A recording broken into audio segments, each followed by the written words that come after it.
Hello everyone. आज के इस वीडियो में हम नर्स्ट इक्वेशन से किसी भी स्प्रेंगली सॉल्युबल सॉल्ट का सॉल्युबिलिटी प्रोडक्ट कैसे निकालते हैं वो डिस्कस करने वाले हैं। प्रीवियस वीडियोस में हमने देखा था कि नर्स्ट इक्वेशन से हम electrode potential, cell potential, Gibbs free energy या इक्विलिब्रियम कांस्टेंट कैसे निकालते हैं। ठीक है, तो जो इक्विलिब्रियम कांस्टेंट निकालने का तरीका है वैसे ही हम सॉल्युबिलिटी प्रोडक्ट भी निकाल सकते हैं। तो सबसे पहले हमें ये पता होना चाहिए कि सॉल्युबिलिटी प्रोडक्ट होता क्या है। ठीक है, तो जो स्प्रेंगली सॉल्युबल सॉल्ट्स होते हैं वो जब सॉल्वेंट में डिज़ोल्व किए जाते हैं तो उनका बहुत कम अमाउंट जो है वो डिज़ोल्व हो पाता है और बाकी अमाउंट जो है वो सेटल डाउन हो जाता है।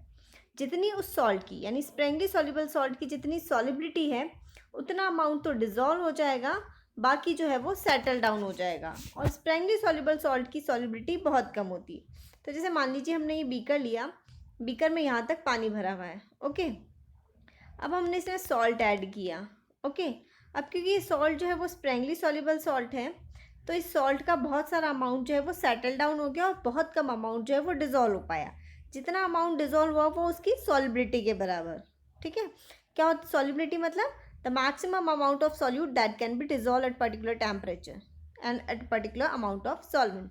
ठीक है, अब देखिए तो क्या होगा यहाँ पे, ये जो सेटल्ड है ये सॉलिड फॉर्म में है और जो सॉल्ट डिज़ोल्व हो गया जिसको हम यहाँ पे डॉट से बना रहे हैं ये सॉल्ट जो है वो आयंस में कन्वर्ट हो गया। ठीक है, जैसे हमने यहाँ एग्जांपल लिया है मैग्नीशियम हाइड्रोक्साइड का। Okay, magnesium hydroxide sparingly soluble salt है, उसको जब हमने वाटर में डिज़ोल्व किया तो जो अमाउंट डिज़ोल्व हुआ वो मैग्नीशियम आयन और हाइड्रोक्साइड आयन में कन्वर्ट हो जाएगा, वो आयनाइज हो जाएगा, है ना। और जो अमाउंट डिज़ोल्व नहीं हो पाया वो सॉलिड फॉर्म में यहाँ सेटल डाउन हो गया। ओके, तो अब क्या होता है यहाँ पे इक्विलिब्रियम स्टेट स्टैब्लिश हो जाती है। और इक्विलिब्रियम स्टेट में क्या होगा, ये जो मैग्नीशियम आयन और हाइड्रोक्साइड आयन है ये कन्वर्ट होंगे मैग्नीशियम हाइड्रोक्साइड सॉलिड में और साइमल्टेनियसली मैग्नीशियम हाइड्रोक्साइड जो है वो कन्वर्ट होगा मैग्नीशियम आयन और हाइड्रोक्साइड आयन में। मतलब ये आयंस कन्वर्ट हुए इधर सॉलिड में और ये सॉलिड कन्वर्ट हुआ इधर आयंस में। ठीक है, यानी फॉरवर्ड और बैकवर्ड दोनों डायरेक्शन में प्रोसेस हो रहा है विद द सेम स्पीड। तो ये इक्विलिब्रियम स्टेट स्टैब्लिश हो जाती है। तो इस इक्विलिब्रियम स्टेट के लिए हम जो इक्विलिब्रियम कांस्टेंट लिखते हैं वही सॉल्युबिलिटी प्रोडक्ट होता है। तो अगर हम इस रिएक्शन के लिए इक्विलिब्रियम कांस्टेंट लिखना चाहें, ये वाली रिएक्शन है ना, magnesium hydroxide sparingly soluble salt dissolve किया, मैग्नीशियम आयन और हाइड्रोक्साइड आयन बने और जब इक्विलिब्रियम स्टेट आई तो ये मैग्नीशियम आयन और हाइड्रोक्साइड आयन कन्वर्ट हो रहे हैं सॉलिड मैग्नीशियम हाइड्रोक्साइड में और सॉलिड मैग्नीशियम हाइड्रोक्साइड कन्वर्ट हो रहा है मैग्नीशियम आयन और हाइड्रोक्साइड आयन में। ठीक है, तो इस इक्विलिब्रियम स्टेट के लिए हम इक्विलिब्रियम कांस्टेंट अगर लिखना चाहें तो क्या होगा, ये इक्विलिब्रियम कांस्टेंट के ये होगा product concentration divided by reactant concentration. तो प्रोडक्ट में क्या है, मैग्नीशियम आयन और हाइड्रोक्साइड आयन, ये हाइड्रोक्साइड आयन, इसका स्टोइकियोमेट्रिक कोएफिशिएंट कितना है 2, ये 2 हमने लिखा है यहाँ पे पावर में। Okay, divided by reactant concentration, product concentration divided by reactant concentration, ये इक्विलिब्रियम कांस्टेंट होता है। At equilibrium state the concentration of product divided by concentration of reactant give the equilibrium constant. ठीक है, अब यहाँ देखिए रिएक्टेंट में क्या है, मैग्नीशियम हाइड्रोक्साइड है दैट इज सॉलिड। सॉलिड की कंसंट्रेशन क्या होती है, यूनिटी 1 होती है, इसलिए हमने यहाँ पे रिएक्टेंट की जगह कुछ लिखा ही नहीं है। ओके, तो ये हो गया equilibrium constant for this reaction और इसी को हम बोलते हैं इसी इक्विलिब्रियम कांस्टेंट को हम बोलते हैं सॉल्युबिलिटी प्रोडक्ट। ठीक है, तो कुछ नहीं, एक फिजिकल फिनोमिना है जिसमें अनडिजोल्व अमाउंट डिजोल्व आयंस में कन्वर्ट हो रहा है और जो डिजोल्व आयंस है वो अनडिजोल्व सॉल्ट में कन्वर्ट हो रहे हैं। और इस इक्विलिब्रियम स्टेट के लिए जो इक्विलिब्रियम कांस्टेंट है वही कहलाता है सॉल्युबिलिटी प्रोडक्ट। ओके, तो ये तो हुआ सॉल्युबिलिटी प्रोडक्ट। अब हमें किसी सॉल्ट के लिए अगर सॉल्युबिलिटी प्रोडक्ट निकालना हो नर्स्ट इक्वेशन यूज़ करके या स्टैंडर्ड इलेक्ट्रोड पोटेंशियल्स यूज़ करके तो कैसे निकालेंगे। ठीक है, क्वेश्चन के साथ ही डिस्कस करते हैं। तो क्वेश्चन हमको दिया हुआ है, use the following E naught to calculate the solubility product of magnesium hydroxide. आपको यहाँ पे इलेक्ट्रोड पोटेंशियल्स दिए हुए हैं, कौन सी रिएक्शंस के। पहली रिएक्शन है magnesium hydroxide gain 2 electron and convert into magnesium and hydroxide ions. ठीक है, दूसरी रिएक्शन है magnesium ion gain 2 electron and convert into magnesium metal. Okay, दोनों के लिए इलेक्ट्रोड पोटेंशियल की वैल्यू हमको गिवन है और हमको निकालना है सॉल्युबिलिटी प्रोडक्ट। अभी हमने डिस्कस किया था सॉल्युबिलिटी प्रोडक्ट क्या होगा, equilibrium constant for this reaction.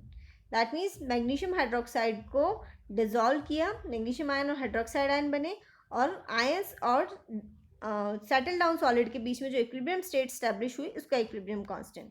और अभी हमने देखा था कि ये के की वैल्यू, जिसको हम KSP यानी सॉल्युबिलिटी प्रोडक्ट बोलते हैं, वो क्या होगी, ये होगी। ओके, तो हमको क्या करना है, इस रिएक्शन के लिए इक्विलिब्रियम कांस्टेंट निकालना है। लास्ट वीडियो में हमने डिस्कस किया था कि इक्विलिब्रियम कांस्टेंट कैसे निकाल सकते हैं अगर हमें सेल पोटेंशियल पता हो तो। ठीक है, वही कंसेप्ट हम यहाँ पे यूज़ करेंगे। क्या करना है हमको इन दोनों रिएक्शंस को यूज़ करके सेल कंस्ट्रक्ट करना है, सेल रिएक्शन लिखनी है, जिसे ऑर्गोनेट सेल रिएक्शन क्या होनी चाहिए, ये होनी चाहिए हमारी।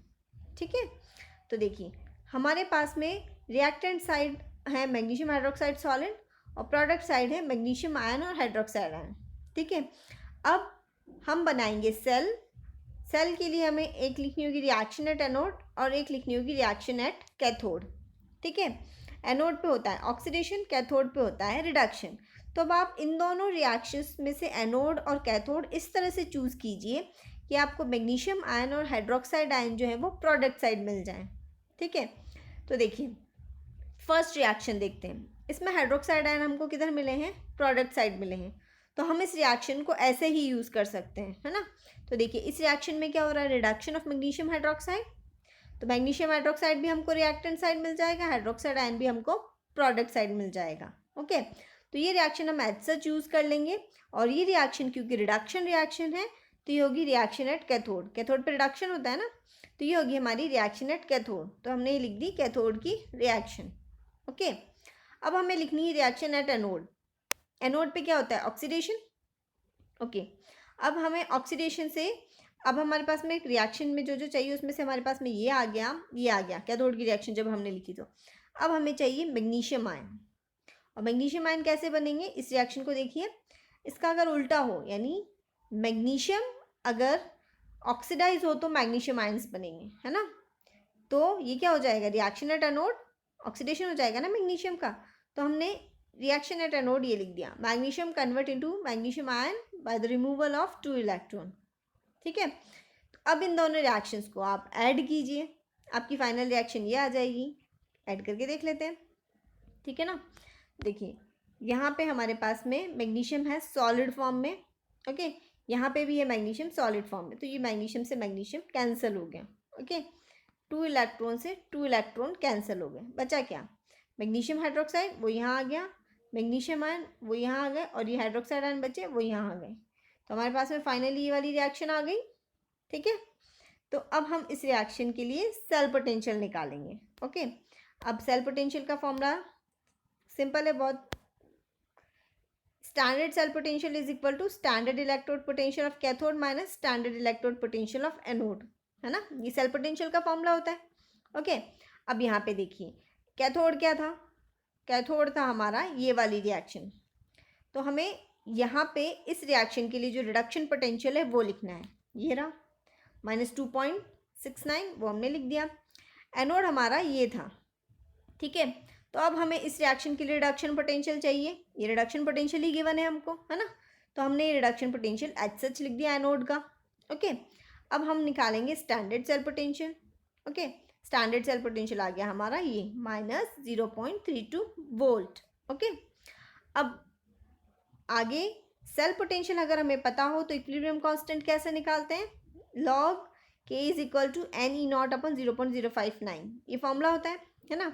अब हम इस लॉग K को यानी इक्विलिब्रियम कांस्टेंट को स्पेसिफिकली KSP लिख रहे हैं, that is solubility product. Okay, अब यहाँ पे हम सॉल्युबिलिटी प्रोडक्ट निकाल रहे हैं इसलिए, और ये इक्विलिब्रियम कांस्टेंट है इसलिए हमने इसको इस तरह से लिखा। n number of electron change in the reaction, देखिए यहाँ पे 2 इलेक्ट्रॉन का चेंज था। ओके, 2 आ गया। स्टैंडर्ड सेल पोटेंशियल की वैल्यू हमने रखी जो थी 0.059 फॉर्मूले का, तो हमारे पास में आया finally -10.847, that is the value of log KSP। हमको KSP चाहिए सॉल्युबिलिटी प्रोडक्ट, तो हमको क्या करना पड़ेगा, एंटीलॉग देखना पड़ेगा इस नंबर का, है ना। इस नंबर का अगर हमने एंटीलॉग देखा तो हमारे पास में ये वैल्यू आई। ओके, तो ये हो गई हमारी सॉल्युबिलिटी प्रोडक्ट की वैल्यू।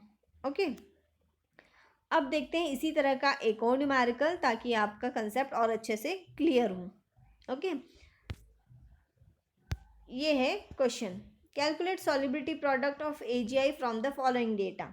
ठीक है, अगर आप खुद ट्राई करना चाहते हैं तो एक बार ये सिर्फ क्वेश्चन देख के आप ट्राई करके देखिए कि आपसे सॉल्व होता है या नहीं होता है, और नहीं होता है तो फिर हम डिस्कस कर ही रहे हैं आगे। ओके, देखिए आपको दो रिएक्शंस के लिए इलेक्ट्रोड पोटेंशियल दे रखा है। तो पहला यहाँ पे है AgI plus electron gives Ag plus I minus, the standard reduction potential is minus 0.15 volt. Okay, Ag plus gain 1 electron and convert into Ag, standard reduction potential is 0.80 volt. Okay, अब आपको क्या निकालना है, सॉल्युबिलिटी प्रोडक्ट ऑफ AgI। तो उसके लिए reaction लिख के देखिए क्या होगी। रिएक्शन ये होगी, AgI solid ionised into silver ion plus iodide ion, और यही सिल्वर आयन और आयोडाइड आयन जो वापस से AgI सॉलिड में कन्वर्ट होते हैं। तो प्रोसेस फॉरवर्ड और बैकवर्ड सेम स्पीड से होता है। तो उसके लिए इक्विलिब्रियम कांस्टेंट जो होगा वो होगा KSP। ठीक है, तो KSP हो गया silver ion concentration multiplied by iodide ion concentration. ये अगेन सॉलिड है इसलिए हमने इसको फॉर्मूले में नहीं लिखा। ओके, तो हमको क्या करना है, इस रिएक्शन के लिए इक्विलिब्रियम कांस्टेंट निकालना है जो होगा KSP। ओके, अब वही करेंगे, इन दोनों रिएक्शंस में से एक को एनोड और एक को कैथोड बना के ये रिएक्शन हमको लेके आनी, जो नेट सेल रिएक्शन होगी वो ये आनी चाहिए हमारी। ठीक है, अब ये देखिए आपको कौन से रिएक्टेंट साइड में क्या क्या चाहिए, प्रोडक्ट साइड में क्या क्या चाहिए। रिएक्टेंट साइड में आपको चाहिए AgI सॉलिड और प्रोडक्ट साइड में चाहिए सिल्वर आयन और आयोडाइड आयन, है ना। अब फर्स्ट रिएक्शन देखिए, AgI हमारा रिएक्टेंट साइड ही है और आयोडाइड आयन हमको प्रोडक्ट साइड मिल जाएगा। तो इस रिएक्शन को हम इस तरह से यूज़ करेंगे तो यह बनेगी हमारी कैथोड की रिएक्शन, क्योंकि रिडक्शन हो रहा है ना। तो रिएक्शन एट कैथोड हो गया AgI gain 1 electron and convert into Ag iodide ion. Okay, अब हमारे पास में AgI आ गया, अब हमारे पास में आयोडाइड आयन भी आ गया, हमको चाहिए सिर्फ सिल्वर आयन, है ना। सिल्वर आयन कैसे आएगा, by the oxidation of silver, ये रिएक्शन का रिवर्स। ठीक है, और ये ऑक्सीडेशन इसलिए हो जाएगी रिएक्शन एट एनोड, एनोड की रिएक्शन हो जाएगी silver oxidise into silver ion by the removal of 1 electron. Okay, इन दोनों रिएक्शंस को हम ऐड करेंगे तो हमारे पास में नेट सेल रिएक्शन आ जाएगी, है ना। इलेक्ट्रॉन से इलेक्ट्रॉन कैंसिल हो जाएगा, सिल्वर सॉलिड से सिल्वर सॉलिड कैंसिल हो गया, बचा क्या हमारा AgI रिएक्टेंट साइड और प्रोडक्ट साइड सिल्वर आयन और आयोडाइड आयन। ठीक है, तो ये आ गई हमारी net cell reaction. Net cell reaction जो हमको यहाँ पे चाहिए थी वही आई है, हमको यही चाहिए थी ना नेट सेल रिएक्शन, यही आई है हमारी भी। ओके, अब इस सेल रिएक्शन के लिए हम सेल पोटेंशियल निकालेंगे। सेल पोटेंशियल का formula standard electrode potential of cathode minus standard electrode potential of anode. Okay, cathode का रिडक्शन पोटेंशियल देखिए, कैथोड आपने कौन सी रिएक्शन को माना है, इसको, इसका रिडक्शन पोटेंशियल आपको दे रखा है माइनस 0.15 वोल्ट, एच सच लिखा। एनोड का रिडक्शन पोटेंशियल, एनोड ये वाली रिएक्शन है, ये वाली है ना, इसका रिडक्शन पोटेंशियल दे रखा है 0.80 वोल्ट, ये हमने लिख दिया एनोड का रिडक्शन पोटेंशियल। अब हमारे पास में ई सेल आ जाएगा, दैट इज माइनस 0.95। अगेन वही फॉर्मूला यूज़ किया, log KSP is equal to n E naught upon 0.059, फॉर्मूले में वैल्यू पुट की, ये आया हमारे पास में लॉग KSP माइनस 16.07। हमको निकालना है KSP, इसका एंटीलॉग देखेंगे तो KSP आ जाएगा। ओके, अब इसी क्वेश्चन में आपको आगे ये भी पूछ सकते हैं व्हाट इज द सॉल्युबिलिटी। ठीक है, ये तो था हमारा सॉल्युबिलिटी प्रोडक्ट। अब इसमें अगर आपको सॉल्युबिलिटी पूछें, या आप इक्विलिब्रियम चैप्टर में पढ़ते हैं 11th में, अगर आपको ध्यान हो तो यहाँ पे हम सॉल्युबिलिटी इस सॉल्ट के लिए KSP इज इक्वल टू होता है S², ये S यहाँ पे है सॉल्युबिलिटी। तो यहाँ पे अगर हमें सॉल्युबिलिटी पूछा होता तो KSP के बाद हम सॉल्युबिलिटी भी निकाल सकते थे, that will be root KSP। तो वो सॉल्ट के फॉर्मूले पे डिपेंड करता है कि सॉल्युबिलिटी और KSP के बीच में क्या रिलेशनशिप होगा। ठीक है, इक्विलिब्रियम चैप्टर में डिटेल में है वो, तो वहाँ से आपको समझ में आ जाएगा कि अगर आपको सॉल्युबिलिटी निकालनी हो तो कैसे निकाला जाता है। ठीक है, तो ये हमने सॉल्युबिलिटी प्रोडक्ट किस तरह से निकाला जाता है वो डिस्कस किया। आई होप आपको वीडियो अच्छा लगा होगा, अच्छा लगा है तो इसे लाइक कीजिए, शेयर कीजिए और मेरे चैनल को सब्सक्राइब कीजिए। Thanks for watching.